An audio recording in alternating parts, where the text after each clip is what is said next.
Okay, Hasid, here's a little something I wrote about ministry to sub-Saharan Africa this morning called The Good, the Bad, and the Deception.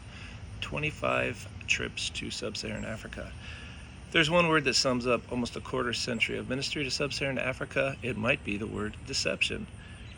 There's the deception that intoxicates the plane loads of under-equipped Western missionaries who believe that their presence in Africa is somehow going to bring about spiritual revolution. I'm not throwing stones, I was one of them. There's the deception of the big flashy ministries we visit who lure us naive Westerners to Africa by telling us that revival is breaking out all over.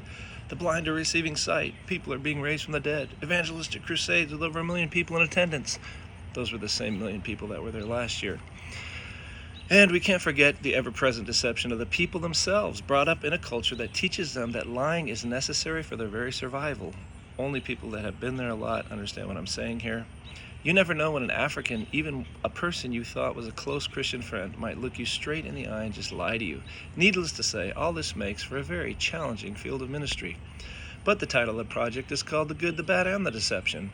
So that means there's also a lot of good that happens, even if a lot of missionaries, many wounded, others heartbroken, don't stick around long enough to see it.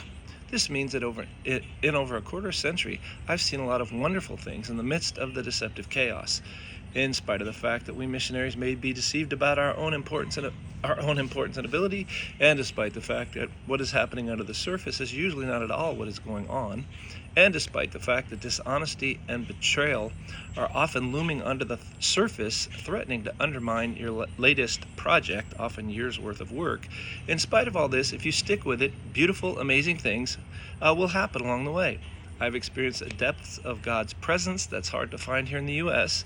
I've seen more miraculous answers to prayer than I can even begin to convey.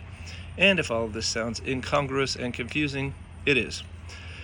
It's hard to sort through mess, and God is there, even if the devil is too.